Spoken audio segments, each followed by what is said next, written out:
Wittgenstein claimed that the harmony between metaphysical entities such as thought and reality are to be found in the grammar of our language, which also houses the essences of phenomenal entities such as man, which Aristotle defined as the rational animal capable of discourse.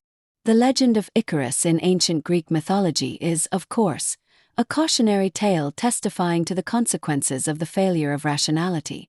Icarus was warned by his father not to fly too close to the sun, which he did, thereby melting the wax that held the wings fastened to his body, thereupon plummeting to his death.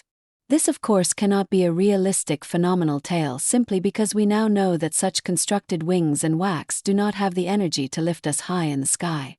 This tale, rather, had moral transcendental intentions that built upon a Kantian transcendental analogy which Kant defined in relation to our knowledge of God. Thus, as the promotion of the welfare of children equals A, is to the love of parents equals B, so the welfare of the human species equals C, is to that unknown in God equals X, which we call love. Prolegomena to any future metaphysics, Trans Ellington J.W. Indianapolis, Hackett Publishing, 1977, footnote page 98. Paul Ricoeur in his hermeneutical investigations of language identified what he called the realm of the sacred, which includes God and the reason he loves those humans who live holy lives. Lives that, according to Kant, who acknowledges this realm of the sacred, are led in accordance with the categorical imperative, treating all humans and higher forms of such as ends in themselves. The analogy Kant refers to above involves family relations which may also be in the realm of the sacred, if one reasons that children must be regarded as known ends in themselves. The love of God is an unknown end in itself, which some Freudians may regard as illusory, being in their eyes a wish fulfillment of gigantic cultural proportions. Kant has decided that this is not the case, and if our modern response to Deus Absconditis is a symbol worth interpreting, such an interpretation may result in the judgment that Kant was right in claiming that God is a necessary idea for the cultural development of human sush, under the important condition, of course, that we know ourselves. Icarus was inebriated with the thought of the freedom of flying and refused to heed his father's Aristotelian advice, the principle of the golden mean. The fate of Icarus was in accord with the Socratic idea of justice that people ought to get what they deserve in life. This legend was a family drama which was meant to be generalized to everyone in all moral circumstances.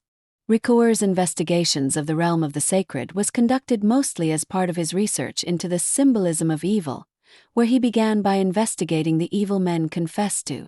These confessions, Ricoeur claimed, were part of the process of knowing oneself, telling the truth about oneself. The nature of the evil is of course crucial to the future life of the confessor.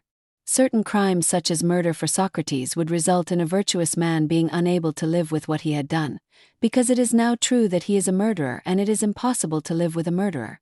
We know Wittgenstein was a religious man and claimed to be more interested in aesthetic and religious problems. He, together with Ricoeur, was the most modern of the philosophers, refusing to abandon certain traditions and regretting the passing of these traditions. The flying invention of Daedalus was a precursor to the invention of flight machines which would take us around the world wherever we wanted to go. This invention in the name of freedom was of course to be used by the new men, Arendt's term for those moderns filled with the hubris of Icarus, for the purposes of war and mass destruction. These destructive acts occurred whilst God was making an exit from our lives thanks to modern materialism and skepticism. God, of course, in a certain specific philosophical sense, lives on in the corridors of universities where Aristotelians, Kantians and Wittgensteinians found a refuge and a home.